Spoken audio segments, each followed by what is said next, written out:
básicamente el caso de Prochel, lo que se trató fue de que la década de 1920, aproximadamente como el año 1926, que es lo que yo tengo registros en la prensa, digamos, donde empiezan a aparecer en algunos diarios denuncias de mapuches de Niebla a los Molinos, reclamando contra Carlos Prochel, digamos, que intenta arrebatarle las tierras.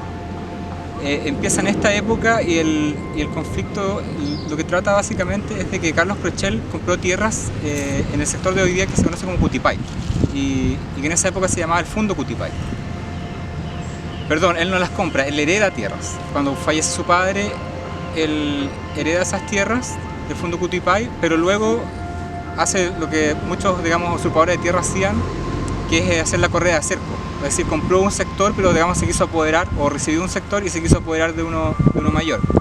Dentro de ese espacio, que era gigante, digamos, que él, digamos, estaba reclamando tierras que estaban desde Niebla, digamos, hasta Pilolcura, más o menos, o sea, un espacio gigante de toda la costa valdiviana. Entre medio estaban las comunidades indígenas de Los Molinos, comunidades que habían sido radicadas, que habían recibido su título de merced, y él y Prochel, digamos, por medio, ya sea por medio de sus inquilinos, acosando a los mapuches, como dicen ellos, digamos, como cuentan ellos, prendiendo del fuego los cerros, destruyéndole sus casas, intentó expulsarlo, de manera de que él pudiera luego reclamar todo este territorio como suyo.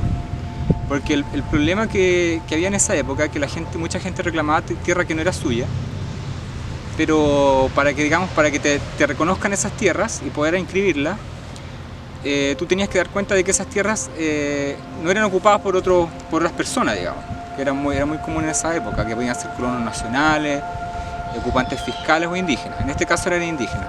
Entonces por esto es que Prochel intenta expulsarlo, de manera de poder reclamar estas tierras. El caso de Prochel, lo que es interesante es de que mucha gente antes de Prochel hizo lo mismo. Muchos alemanes intentaron usurpar tierras indígenas y les resultó, digamos, efectivamente las usurparon. Pero lo que pasó con Prochel fue de que en el año 1928 se promulgó una ley por parte del Estado, que era la ley de constitución de la propiedad austral, que lo que intentaba principalmente era regular la propiedad de la tierra y terminar con todos estos conflictos que existían por tierra, todos estos reclamos, atropellos, etc. Entonces básicamente lo que dice esta ley es de que para que las personas puedan reclamar, digamos, su dominio sobre un territorio específico, primero te dice que tiene un límite. La gente no puede, digamos, reclamar extensiones gigantes. Y segundo, tiene que presentar un título, pero más allá del título, él tiene que tener una ocupación material de ese terreno que él reclama. Es decir, tiene que dar prueba de que él tiene una casa ahí, es un territorio cercado, tiene plantaciones, por ejemplo, tiene inquilinos, trabaja la madera, etc. Y obviamente, Carlos Prochel, cuando sale esta ley, eso es lo que lo lleva a expulsar a los indígenas de la zona, primero que nada para decir que él es el único que tiene ocupación material. Pero claro, los indígenas reclamaron al intendente, se produjeron denuncias y Carlos Prochel no pudo, digamos, no pudo expulsar a los indígenas y por tanto no pudo probar que tenía ocupación material. Y en un juicio que él hace, que yo recojo en un texto que escribí, digamos, la Corte de Apelaciones no le da la razón a Prochel y él pierde el juicio, digamos, y los indígenas finalmente se les puede recuperar y colocar de nuevo en sus tierras. Eso fue lo que pasó. Pero eso es lo importante de este caso, digamos, que es como un antes y que marca como de manera muy ejemplar un antes y un después.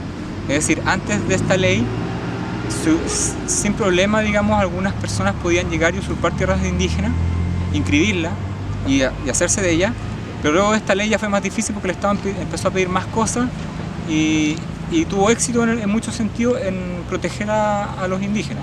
Y así fue. Y este caso por eso yo encuentro que es bien interesante.